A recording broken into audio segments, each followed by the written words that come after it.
Kabar mengejutkan datang dari artis Yuyun Sukawati yang baru-baru ini mengaku diduga mengalami kekerasan dalam rumah tangga atau KDRT sejak menjadi istri dari Fajar Umbara sejak 2019 silam. Atas kejadian tersebut, artis yang terkenal lewat serial Jin dan Jun ini mendadak melaporkan suaminya ke Polres Cirebon sejak 10 Maret 2021 lalu.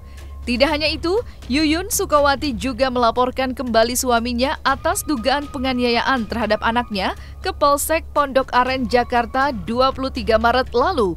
Dan Rabu siang kemarin, Yuyun bersama putra dan kuasa hukumnya mendatangi Komnas Perlindungan Anak Indonesia atau KPAI untuk meminta perlindungan bagi putranya.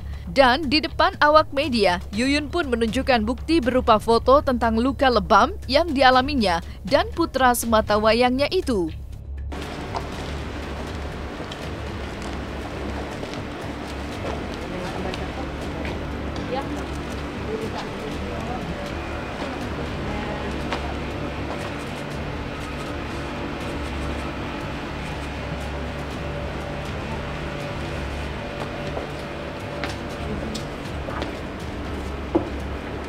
Ini yang dialami oleh klien saya, Ibu Yuyun.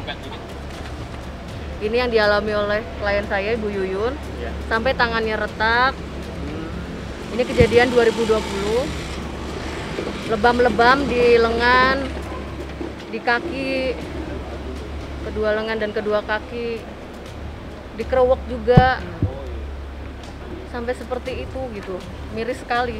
Ini nih.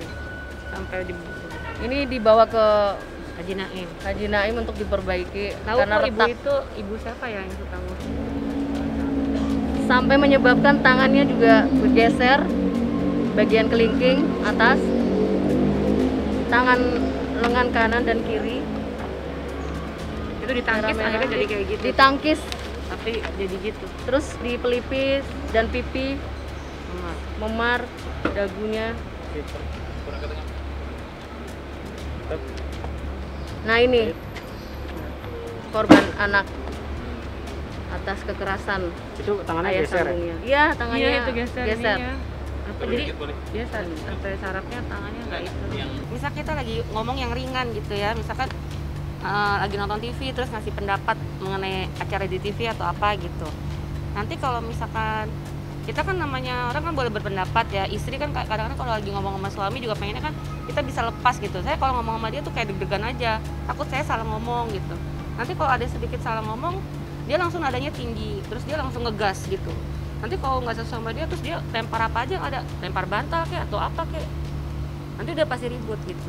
Jadi nggak pernah tenang gitu loh, selalu begitu.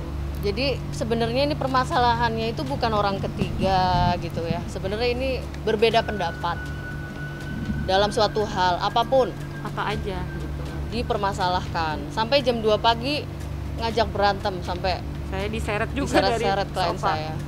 Anak saya sampai kebangun. Jadi ya mungkin sudah karakternya, temperamen ya. Jadi segala sesuatu setiap apa aja dia permasalahan yang bukan yang enteng sebenarnya. Kalau yang dengan yang orang yang biasa normal gitu kan wajar gitu ya. Ini nggak bisa gitu. Jadi dia selalu merasa dirinya benar, menurut dia benar, tapi menurut orang nggak menurut orang gitu. Itu aja. Jadi apa karena dia ngerasa mungkin dia punya ilmu yang lebih tinggi atau apa, saya juga nggak paham. Tapi yang jelas karakter dia seperti itu. Jadi gampang sedikit kesulut tuh langsung dia naik darah dengan siapapun. Dia seperti itu. Dia juga pernah mengakuin bahwa dia juga pernah memukul mantan istrinya sampai pingsan. Itu diakuin oleh Fajar Umbara sendiri. Jadi saya gimana pun juga untuk anak sampai titik dari penghabisan. Saya akan berjuang. Jadi saya cuma pengen pengadilan yang seadil-adilnya kepada pihak kepolisian dan juga dari pihak KPAI didukung. Saya minta apa yang udah dia perbuat ya dia harus menanggung semua akibat konsekuensi hukumannya itu aja. Setelah mengalami rentetan peristiwa yang menyakitkan dan mengguncang psikisnya, rasa penyesalan sontak menderu hati kecilnya. Ia tak menyangka pria yang dulu pernah dicintainya begitu dalam dan berharap menjadi teladan hidupnya itu justru tega diduga melakukan kekerasan fisik terhadap dirinya dan putranya. Air mata Yuyun pun seakan tiada henti saat mengutarakan penyesalan terdalamnya karena telah menikah dengan Fajar Umbara. Saya cuma udah sangat fix banget, saya nyesel.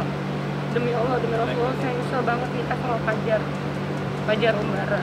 Dan juga sangat menyesal sekali selama ini saya bodoh.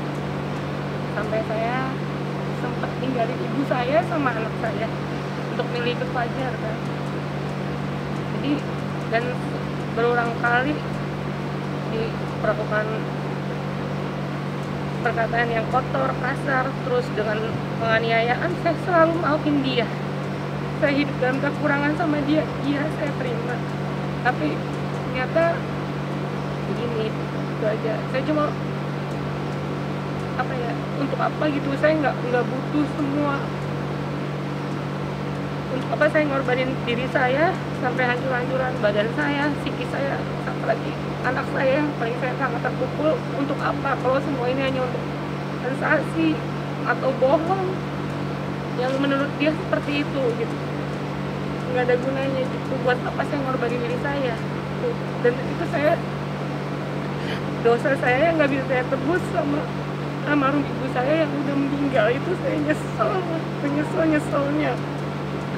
Kenapa saya baru sadar setelah anak saya jadi korban? Itu aja. Saya yang salah juga karena sebelum nikah saya nggak pernah ingin mencari tahu, terlalu percaya sama Fajar karena dia orang yang religius. Saya pikir yang bisa bimbing saya, ya itu aja. Apa sih yang saya inginkan sekarang di umur saya yang segini? Saya cuma pengen punya keluarga, punya suami, hidup bahagia sama anak saya. Itu aja gitu. Rezeki ya kita bisa cari barengan itu. Tapi saya pengen ketenangan. Saya nikah juga saya kan pengen bahagia. Bukan berarti saya harus mengabdi dengan suami terus saya harus menderita kan. Juga harus kayak gitu. Dan nggak ada haknya seorang suami atau Fajar Umbara yang bisa berbuat semena-mena atau menganiaya saya dengan menekan secara psikis maupun menyakiti badan saya pada saya dan anak saya. Dia nggak ada hak sama sekali. Walaupun segimana apapun tuh nggak ada hak sebenarnya. Itu aja sih. Demi Allah, demi Rasulullah, yang saya alami ini saya yang udah saya alamin bertahun-tahun. Dan yang terakhir yang saya sangat kesal, anak saya jadi korban itu. Yang penyesalan saya seumur hidup saya. Dan mama saya yang udah meninggal itu, saya udah nggak bisa ngomong apa-apa mas. Saya cuma bisa keadilan aja. Fajar Umbara, seorang sutradara dan penulis skenario film tanah air, dikabarkan sudah meminta maaf dan membuat surat pernyataan untuk tak lagi mengulangi tindakan kekerasan yang kerap dilakukannya. Sayangnya, Fajar Umbara diduga kembali melakukan KDRT. Hingga puncaknya pada Maret 2021, Yuyun tak lagi kuat menerima perilaku sang suami, hingga ia mengaku trauma. Ditambah lagi psikis sang putra yang terganggu akibat kekerasan yang ia rasakan. Kemarin aja satu hari sebelum konferensi pers juga kan sempat ada ketakutan kita juga kan. Dia mau datang ke apartemen itu juga udah merupakan ancaman banget buat saya sama anak gitu. Saya juga sempat koordinasi di pihak apartemen juga kan, dan juga pihak kepolisian. Pak, tolong Pak, dia mau datang. Ibu kalau sampai ada datang tolong diamankan di security, langsung nanti kita akan datang. Gitu. Dan pada waktu kejadian juga sebenarnya waktu saya lapor pertama juga langsung datang sebenarnya ke kepolisian, tapi dia keburu nggak ada, belum pergi dari apartemen. Gitu. Sama waktu kejadian dulu di Cirebon juga seperti itu. Jadi lagi mau diamankan sama RT RW sama warga semuanya, dia bilang mau beli pulsa dulu ya, terus langsung kabur. Udah, iya. Karena anak saya juga udah takut di situ. Terus kalau ngelihat di ruangan juga kan ada sesuatu yang istilahnya itu kejadian yang udah nggak bisa dilupain ya.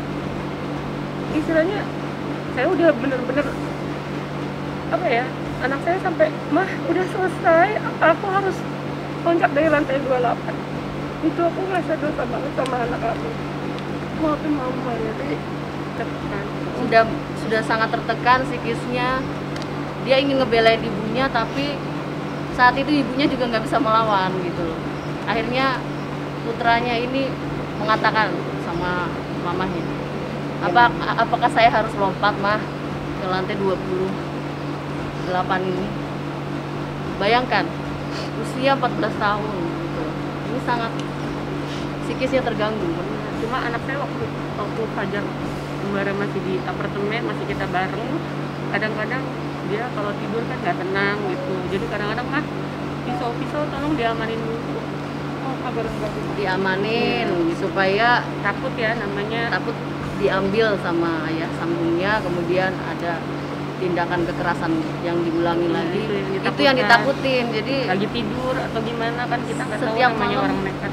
Setiap malam susah untuk tidur. Ya, saya kebayang-bayang hal-hal yang tidak dibayangkan itu, kayak semacam senjata tajam. Mah tolong disingkirin, aku takut ada apa-apa yang terjadi sama mama, sama saya. Karena emang gak ada siapa-siapa, cuma aku hanya sama anak aja, itu aja.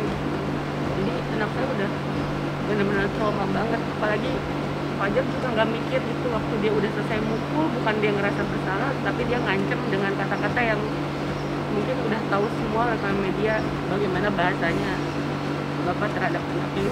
Dia tuh orang yang tahu agama gitu, mau saya ya apa ya, bertanggung jawab atas perbuatannya itu aja.